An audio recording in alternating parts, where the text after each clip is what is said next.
오늘은 3월 23일입니다.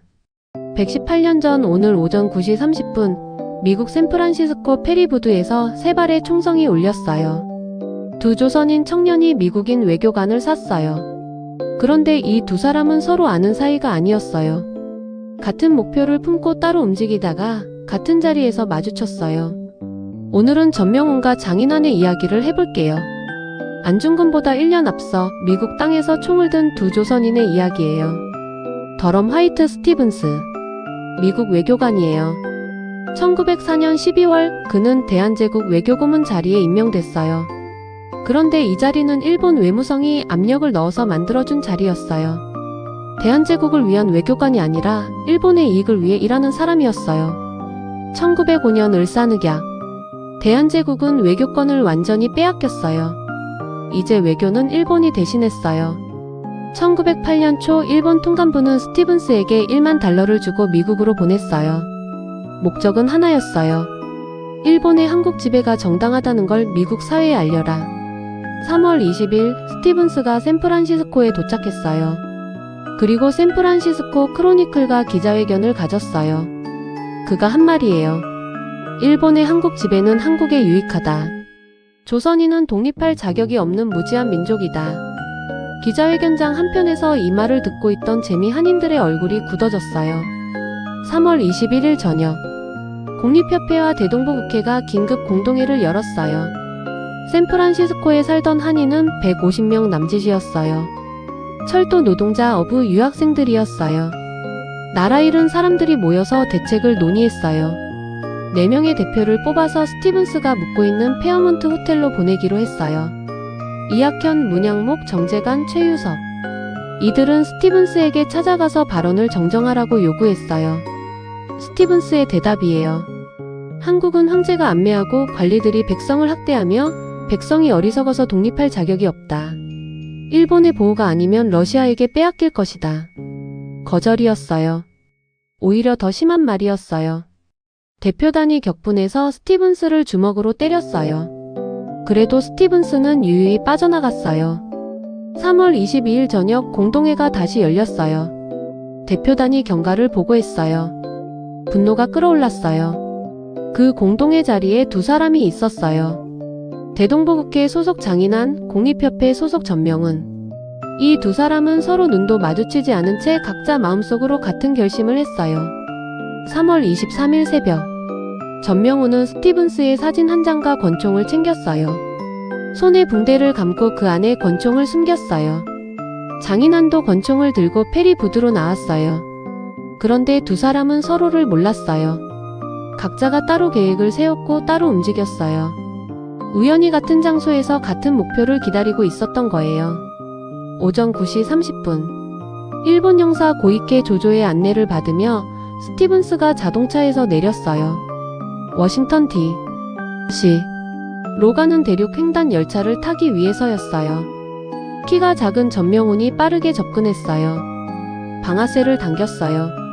불발이었어요. 붕대가 방아쇠에 걸렸어요. 총이 나오지 않았어요. 당황한 전명훈은 총 손잡이로 스티븐스의 얼굴을 세게 쳤어요. 스티븐스 왼쪽 볼이 파열되면서 그대로 쓰러졌어요. 그러다 정신을 차린 스티븐스가 일어나 전명훈을 쫓아 달려갔어요. 그 순간 다른 위치에서 기다리고 있던 장인환이 방아쇠를 당겼어요. 세 발이었어요. 장인환이 쏜 첫 번째 총알은 앞으로 달아나던 전명훈의 어깨에 맞았어요. 전명훈이 쓰러졌어요. 두 번째 총알은 스티븐스의 오른쪽 어깨뼈를 맞췄어요. 세 번째 총알은 스티븐스의 등 아래쪽을 관통해서 복부에 박혔어요. 스티븐스가 쓰러졌어요. 주변에 있던 미국인 행인들은 무슨 일인지 몰랐어요. 그냥 동양인들이 미국 신사에게 테러를 저지른 걸로 봤어요. 군중이 장인환과 전명훈을 집단으로 구타하기 시작했어요. 두 사람은 현장에서 체포됐어요. 장인환은 체포되면서 이렇게 말했어요. 스티븐스는 일본의 보호 정치를 도와주었다. 이런 매국노를 죽이지 아니하면 우리나라의 운명은 영영 사라지고 말 것이다. 그를 죽이고 나도 죽는다면 조국 대한의 영광이 될 것이다. 스티븐스는 병원으로 이송됐어요. 이틀 뒤인 3월 25일 사망했어요. 사건이 알려지자 미국 언론이 요동쳤어요. 샌프란시스코 크로니클. 바로 그 스티븐스의 친일 발언을 실었던 바로 그 신문이에요. 이 신문은 사건 당일 이런 제목을 달았어요. 스티븐스는 한국의 공적이다. 가해자가 아니라 스티븐스를 공적으로 규정한 거예요. 샌프란시스코 콜은 3월 23일부터 3일 연속 대서특필했어요. 저격 장면과 격투 장면을 그린 사파까지 그려서 실었어요. 현장에 있던 한미국인 부인은 이런 말을 남겼어요. 이 사람이 비록 나이 어린 황인종이나 애국지사여 의기 있는 남자로다. 자기 나라를 위하여 신명을 희생처럼 여기고 있으니 누구든지 국민된 자는 이 사람처럼 나라를 사랑해야 한다. 일본은 강하게 항의했어요. 하지만 미국 언론과 여론의 반응은 일본의 예상과 달랐어요. 재판이 시작됐어요. 전명훈은 살인미수 혐의로 기소됐어요. 변호인은 전명훈 역시 총을 맞은 피해자라는 점을 강조했어요. 공모 증거도 없었어요. 두 사람은 진짜로 서로 모르는 사이였으니까요. 체포된 지 97일 만인 6월 27일 전명훈은 무죄 석방됐어요. 그러나 장인환은 달랐어요. 1급 모살 혐의로 기소됐어요. 검찰은 사형을 구형했어요. 변호사 네이던 코플랜이 나섰어요. 그가 꺼낸 논리가 흥미로웠어요. 독일 철학자 쇼펜하우어의 애국적 정신병 이론. 극도의 애국심으로 인한 일종의 정신 상태에서 저지른 행위이므로 범죄가 될 수 없다는 주장이었어요. 재판은 8개월 동안 이어졌어요. 그동안 미국 전역, 멕시코, 러시아, 중국, 일본에 사는 한인들에게서 모금이 들어왔어요. 1135명이 8,568원 41전을 모았어요. 나라 잃은 사람들이 미국 법정에서 싸우는 동료를 위해 삼짓돈을 내놓은 거예요. 1909년 1월 2일 장인환은 25년 금고형을 선고받았어요.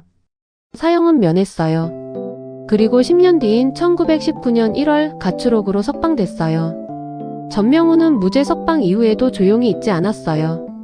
장인환의 재판이 계속되는 동안 자신의 존재가 악영향을 줄까봐 이름을 마크 필즈로 바꾸고 블라디보스토크로 피신했어요. 1947년 63세로 생을 마쳤어요. 장인환은 출소 후 조용하게 살다가 1930년 54세로 세상을 떠났어요. 두 사람은 1962년 대한민국 건국 공로훈장 복장을 추서받았어요. 그리고 이 사건은 이후 독립운동의 흐름을 바꿨어요.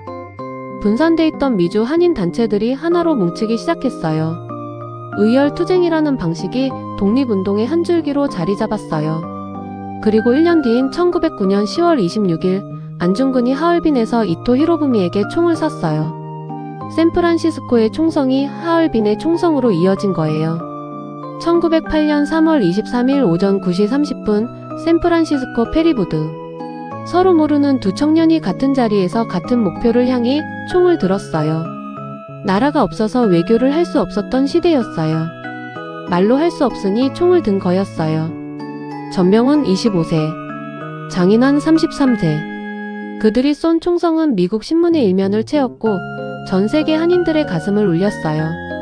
1년 뒤 그 울림이 하얼빈까지 닿았어요. 오늘도 시청해주셔서 감사합니다. 다음엔 또 다른 이야기로 찾아올게요.